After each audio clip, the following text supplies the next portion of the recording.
Welcome, everyone. Today we're diving into a really profound passage right from the heart of the Qur'an, Surah Yā-Sīn. We're going to explore that exact moment when, time just collapses and the truth is laid bare for all to see. All of this is based on some wonderful material put together by Mir Ali Shah. So let's start this journey together. And as is our tradition, let's begin by grounding ourselves. We're seeking refuge in Allah from anything that might distract us. And starting in the name of God, the most gracious, the most merciful. It sets the perfect stage for what we're about to explore. And this, right here, this is really our key. What we're about to discuss isn't framed as some dry, complex theological debate. No, not at all. It's presented as a disclosure, a direct unveiling of what's real, what's left when everything else just falls away. So where are we headed with this? Well, we're going straight to the end of the line, the end of all postponement. You see, the verses right before this talk about warnings and signs and how people just kind of put them off. But here, that option is completely off the table. The Qur'an stops arguing for the resurrection and starts showing it to us, right here and now.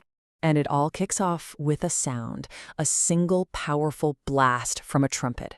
And you gotta pay attention to that word, suddenly. This isn't a slow fade in, it's instant. 1 second, there's nothing but stillness, and the next, bam, a universal, unstoppable rush toward what is ultimately real. Okay, so let's start with what you might call the classical view, the zahir, or the outer literal meaning of these verses.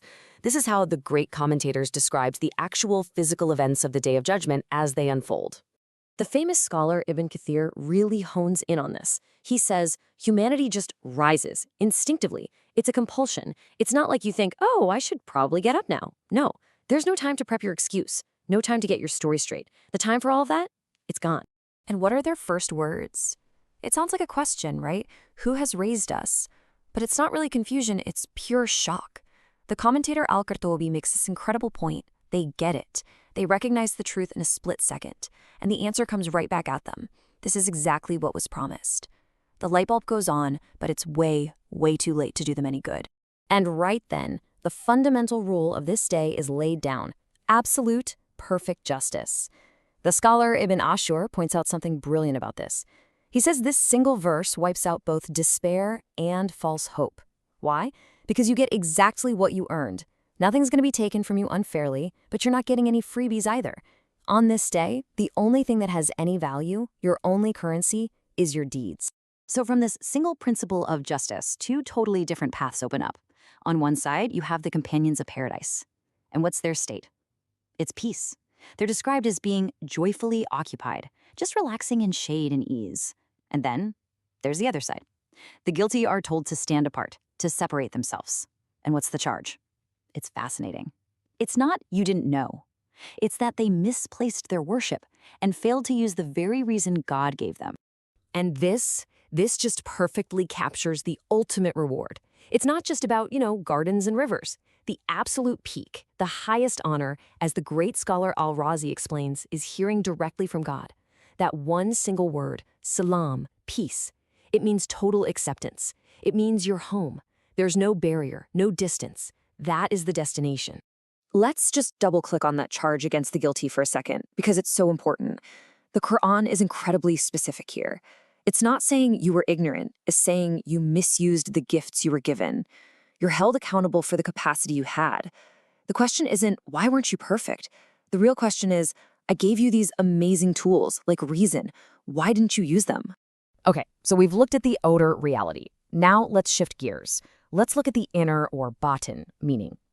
For the Sufi commentators, all these dramatic external events are really powerful metaphors for something happening deep inside us. It's about that moment when the self is finally totally exposed to its own truth.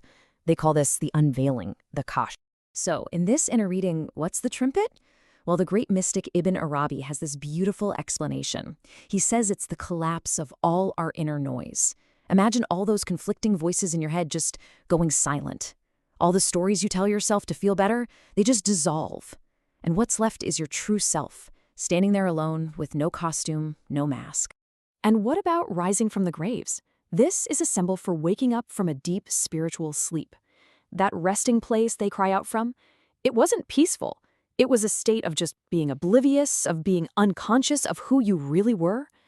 The trumpet, then, is the ultimate, non-negotiable wake-up call. So how does this inner reading understand that divine greeting of peace? Oh man, Rumi has this absolutely breathtaking insight. He says this salam isn't about the excitement of winning a prize. It's relief, a profound soul-deep relief. It's that feeling of your soul finally putting down its weapons, letting go of all its defenses, and just resting in the truth of what is. And there's even another layer to this, a more esoteric one, if you look at the abjad system. It's where Arabic letters have numerical values. So the word for path, sirat, adds up to a number that symbolizes stability, like a firm foundation. Then peace, salam, adds up to a number representing arrival. And finally the trumpet, sur, a number that signifies completion. It's like a hidden map of the journey. You start on a stable path, you arrive at peace, and it all culminates in that final, complete disclosure. So what does all this mean for us? For you and me right here, right now? It means the Qur'an isn't just telling us a story about the future. It's handing us a mirror. It's giving us a set of really urgent questions that we need to live with before that trumpet ever sounds. Just take a second and really try to imagine it. That sudden rising. There's no time to fix anything, no time to rethink your intentions, no space to cook up an excuse for why you kept procrastinating. You're just there, completely exposed. So here's the first question to really sit with. If all of your distractions, your phone, your job, your anxieties, all of it, if it all just vanished in an instant, what's the one truth about yourself you would immediately see? And that leads right into the next question. Which voice have you really been obeying? When you're truly honest with yourself, have you been listening to that call towards God, towards your better self?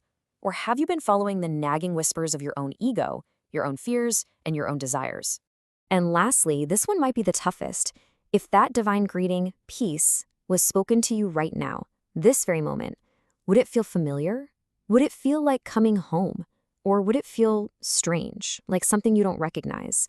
Are you, in your daily life, creating the kind of inner peace that would recognize its true source? Let's hold on to those questions for a moment. And with that in our hearts, let's end our time together with a prayer, a shared supplication for the very awakening we've been talking about. O Lord of truth and unveiling, let us awaken before we are raised. Grant us peace before it is spoken to us. Free us from serving what enslaves us, and gather us among those who recognize you without fear. Amen. But, the unveiling isn't quite over. The story continues. In the very next part of this incredible surah, the testimony gets even more personal. It moves from the soul being exposed to the moment when our own bodies, our own limbs, start to speak the truth. But that's a reflection for another day.